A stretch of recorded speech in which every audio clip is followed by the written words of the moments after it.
तो संभल में होली को लेकर एक बड़ा फैसला लिया गया है और इस फैसले के मुताबिक होली पर संभल की 10 मस्जिदों को ढका जा रहा है और उन्हें ढकने की कवायद अब शुरू हो चुकी है। जिन मस्जिदों को ढका जा रहा है उसमें शाही जामा मस्जिद भी शामिल है। होली के दिन निकलने वाले जुलूस के रास्ते में आने वाली मस्जिदों को ढकने का फैसला लिया गया है और पुलिस के मुताबिक ये दोनों पक्षों यानी हिंदू पक्ष और मुस्लिम पक्ष की सहमति के बाद ही ये फैसला लिया गया है। तो माहौल किसी भी तरीके से खराब ना हो उसको देखते हुए अब मस्जिदों के ऊपर त्रिपाल ढकी जाएगी। संभल में कड़ी सुरक्षा के बीच होली के रंग अब नजर आने लगे हैं। बाजार सज गए हैं, गलियों में भीड़ है और होली और जुमा एक साथ है। इसको लेकर प्रशासन सतर्क है।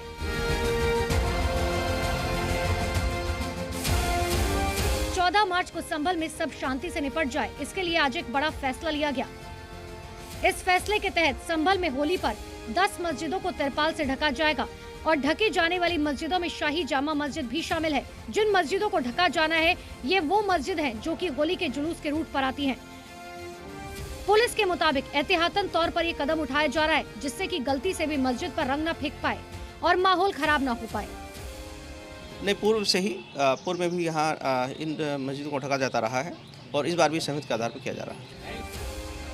होली पर निकलने वाला ये जुलूस दोपहर 12 बजे से 3 बजे तक चलेगा और इसी को लेकर पीस कमेटी के साथ पुलिस ने बैठक की जिसमें सहमति से ये फैसला लिया गया। जो है 1:15 बजे का है जी, तो इसमें ऐसा आ गया 2 बजे के बाद में पढ़ लें। अब लेकिन उसके बावजूद ये होता है जैसे ये रंग पड़ रहा है और रंग 2 बजे का, जैसे योगी जी ने कहा था कि इसमें जो हम 2 बजे इसका बंद कर देंगे। अब यहाँ 2:30 बजे का टाइम दिया गया है। अगर उसके बाद भी ये चीज़ होती तो फिर क्या होगा?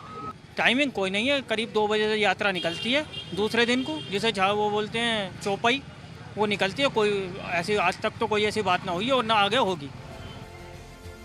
जिन मस्जिदों को तिरपाल से ढका जा रहा है उसमें शाही जामा मस्जिद भी शामिल है। होली पर निकलने वाला ये जुलूस जामा मस्जिद के पिछली साइड से निकलता है, इसी वजह से इसे पूरा ढका जाएगा। पाटो वाली मस्जिद के बाद जो अगला पड़ाव पड़ेगा, जो अगला रूट में मस्जिद पड़ेगी वो है शाही जामा मस्जिद। शाही जामा मस्जिद के ठीक बाहर मौजूद हूँ मैं, तस्वीरें देखिए और यहीं पर अब से कुछ देर बाद इसको ढक दिया जाएगा। ये शाही जामा मस्जिद के पीछे का पोर्शन है, इस पोर्शन को पूरी तरीके से ढक दिया जाएगा। इसलिए ढका जाएगा कि आपसी विवाद ना हो, कहीं ऐसा ना हो कि कोई इस पर रंग डाल दे और उस रंग के बाद संभल की होली में खलल पड़ जाए। एक लक्ष्मण रेखा खींची जाएगी, इन्हीं दीवारों को ढका जाएगा।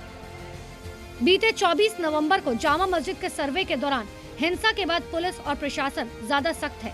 इसी वजह से पुलिस बेहद सतर्कता बरत रही है। वहीं इन सब के बीच में एक बड़ा फैसला, नमाज दोपहर 2:30 बजे के बाद होने का फैसला लिया गया था, लेकिन फिलहाल मस्जिद कमेटी ने कहा कि नमाज का समय उनसे पूछकर तय नहीं किया गया और इसका तय करने का हक सिर्फ उन्हें है। चूँकि हमें इस तरह की कोई इन्फॉर्मेशन नहीं है कि किसने ये कह दिया कि भाई 2:30 बजे के बाद होगी या 2 बजे के बाद होगी, कब होगी कब नहीं होगी। हम जो हैं, हमने तमाम धार्मिक जो गुरु हैं उनसे सलाह मशवरा किया है और अभी भी जारी है। तो सभी ने ये कहा कि हाँ, टाइम शरीयत के हिसाब से टाइम को घटाया बढ़ाया जा सकता है।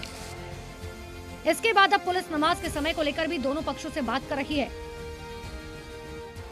ब्रजेश तिवारी, जी मीडिया, संभल।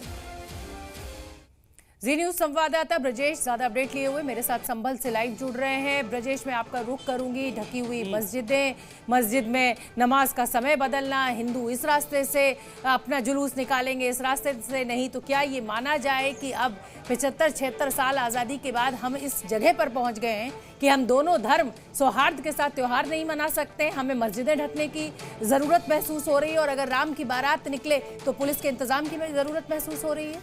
इस समय क्या हालात है संभल?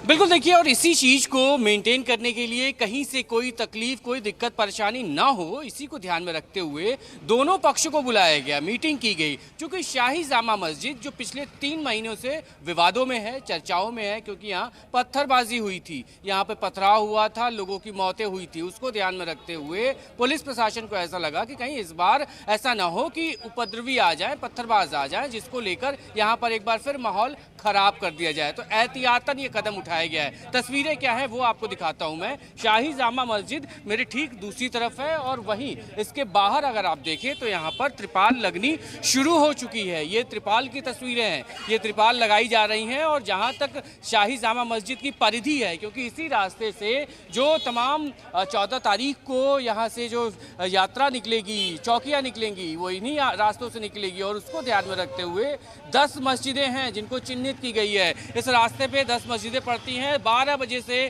3 बजे तक का ये पूरा कार्यक्रम चलेगा और उसको ध्यान में रखते हुए एहतियातन यहाँ पर ये जो त्रिपाल है वो लगनी शुरू हो चुकी है। ब्रजेश, आप मुझे ये बताइए ये किस तरीके की शोभा यात्रा है, क्योंकि होली तो मैं भी बहुत सालों से मना रही हूँ, शोभा यात्राएं तो मैंने कभी ना मैं हिस्सा बनी ना मैंने देखा, तो ये किस तरीके की शोभा यात्रा है जो होली वाले दिन 12 से 3 बजे निकाली जाएगी? क्योंकि होली तो खेलने का, रंगों का त्योहार है और खूब होली खेली जाती है, लेकिन शोभा यात्रा जैसी चीज मैंने कभी नहीं सुनी। संभल में क्या ये हर साल निकलती है?